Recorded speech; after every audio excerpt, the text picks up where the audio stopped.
Sir, sino po sila, sir? Cedric Banchil. Okay, Boss Cedric, anong auto itong dala natin? Boss Cedric? Subaru Forester. Yung, boss, ito may tema ba yung Subaru natin? Ano ba? XT yung tawag nila pero STI inspired naman. Inspired yun. Boss, ito, very curious sa mga ka-auto natin. Para po ba kayo nahilig sa pagkukotse, boss? Sige po. Normal, parang ibang bata. Fast and Furious, gano'n. Nahilig lang sa Civic, tapos napunta sa Subaru, gano'n. Tapos ngayon, totoong auto na yung, Auto na hawak. tuner ka na rin ng totoong sasakyan din talaga. Okay. Boss Cedric, syempre di sa auto culture, okay lang po ba? Check natin loob, labas, makina, okay lang po? So, okay, yan. So, tara.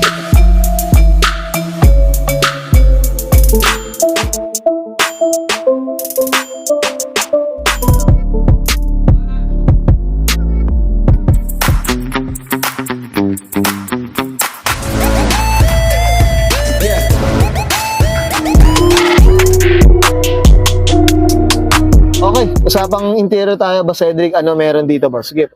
Ayun, stock interior lang naman. Okay.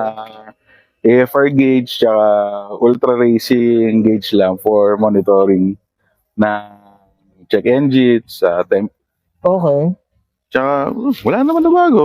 Stock interior, stock mattings. So talagang minimalist ang datingan, Boss Cedric, yan, no? Paddle shifter, shoutout kay Harry. Harry Okay. Cormia. Ito, boss, pinalagay mo pa talaga yung paddle ship niya. Pagkakalam ko is galing WRX STI itong paddle na to. Pero fit pang Forester daw. Okay. At least kumbaga, mas mabilis kang no? Shifting na rin. Shifting Kesa na rin. up-down pa ako. Dito na lang din. Diyan na lang. Basag nga lang itong hindi ko pa napapalitan kasi. Okay. Yun, no? Diyos ko. Aside Kasi from- dito, wala. pag ayaw mo na rin galawin, tama ba, Boss Cedric? Oo. Magkagento sa sakit. Hindi naman importante yung mga gauge sa akin. Ang importante lang talaga is monitored naman dito ng boost Oo. tsaka temp. Ano yung working, no? Para sa paano ka mag-drive, tama ba? Since turbo siya, maarty siya sa langis eh. Oo. Kaya bantay sarado talaga dapat. Sana all nakakapag-Subaru, Boss Cedric, ha? Okay, Boss Cedric, okay na tayo dito sa loob. Check natin labas, okay na po? Sige ba? Tough long battery. Tough and long Okay, lasting. usapang X0 tayo, Boss Cedric. Ano meron dito, boss? Sige po. Sport kits from Harry Cormia pa rin. Sport grill. Tapos fender mirrors. Aside from that, roof rack. Camp Depot. Pero RT5 mags, underglow lang. Simple lang naman. Ito, boss, syempre, ito yung front end natin. Mostly talaga, halos palit na rin talaga, no? From accident kasi kaya sinabay ko na rin buong kits.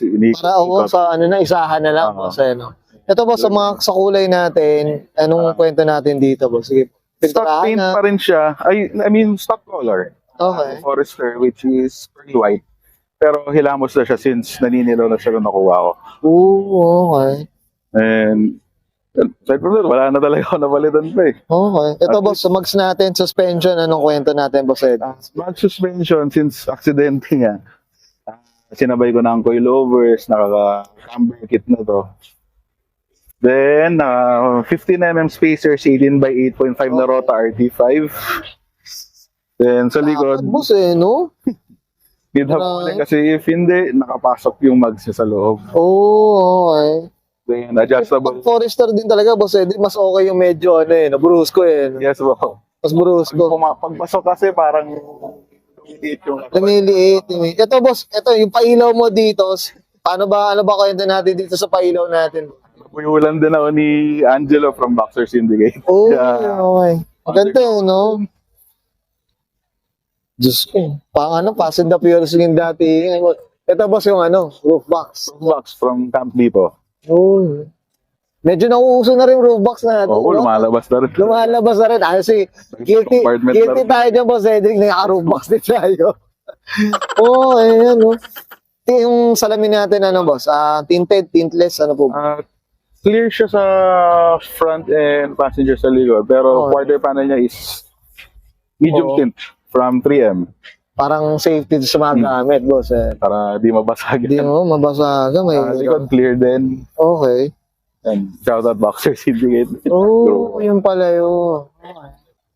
Yeah, wala na talaga akong binago din. Ito, muffler natin, boss. Ano ko? Ang tahimik kasi masyado ng stock. Kaya Lexus ko na from DC Garage. DC Garage. Yan, shoutout tayo. Okay. Present. Boss Cedric, okay na tayo sa labas. Check natin makina. Okay lang po. Sige po. So, okay. Usapang makina tayo. Boss Cedric, ano meron dito, boss? Sige po. Medyo madumi. Dumi ako to. Pero all-stock engine naman siya. Ang pinalitan ko lang talaga is aftermarket intercooler, Japan lang. Then STI na turbo na. Upgraded siya from 40, VF48 to 52 na. Okay. Hindi ko lang sure. Hindi ko maalala kasi. Tapos, Go Fast Bits na blow-off valve. Oo. Pero aside from that, all stock. All stock na. Ito, boss, ano yung displacement pala niya, Boss Cedric? 2.5. 2.5. Gasoline siya, ano? Okay. Boss, ito, kamusta naman yung maintenance, consumption natin? Kamusta naman siya, boss? Sige po. Consumption na medyo tipid naman siya since naka-tune naman siya. Okay. Shoutout kay Sir Cliff pala. Oo, okay. Then, maintenance. Medyo pricey siya compare sa, for example, Civic. Pero, ang lifespan naman ng parts niya, tatagal twice kumpara sa Civic. So, kung ba doon ka nakakatipid, boss? Ano? Okay. Is na dodoblin ka, once lang, pero tatagal talaga. Tatagal talaga. Yun ang kagandahan doon. Sana all, boss, nakasubaru, Boss Cedric, ha? Yun, no, Diyos ko. Oh, ano rin natin to, medyo... Dumilan talaga. Love din natin tong brand na to, mga auto. Okay. Boss Cedric, okay na tayo dito, boss? Yan, thank you. Okay, yan guys, nakita natin interior, exterior, engine bay, syempre usapang Subaru Forester tayo dito kay Boss Cedric Dansil. Boss Cedric, syempre shoutout na tayo, boss. Give mo go po. Gano'n ba tawag ko? Parents and sister. Tsaka yung mga grupo, Good Guys, Bouncer Syndicate, tsaka Veloce Auto Group. Yung. Shoutout rin kay Sir Harry, tsaka kay Jay para sa parts na sa auto nga. Yan. Memories na memories. Ni Boss Cedric. Ayun si, mayayain, guys, no, medyo mayayain to si Boss Cedric. Pinili talaga natin na at least lumabas dito sa camera. Boss Cedric, very thankful ang auto culture para sa inyo, boss. Sobrang salamat, boss. Boss Cedric, okay na, boss? Sige, Brian and Sir Cedric Dansil, Password 2010. Usapang Subaru Forester, usapang XL variant, usapang XTI inspired, and this is auto culture.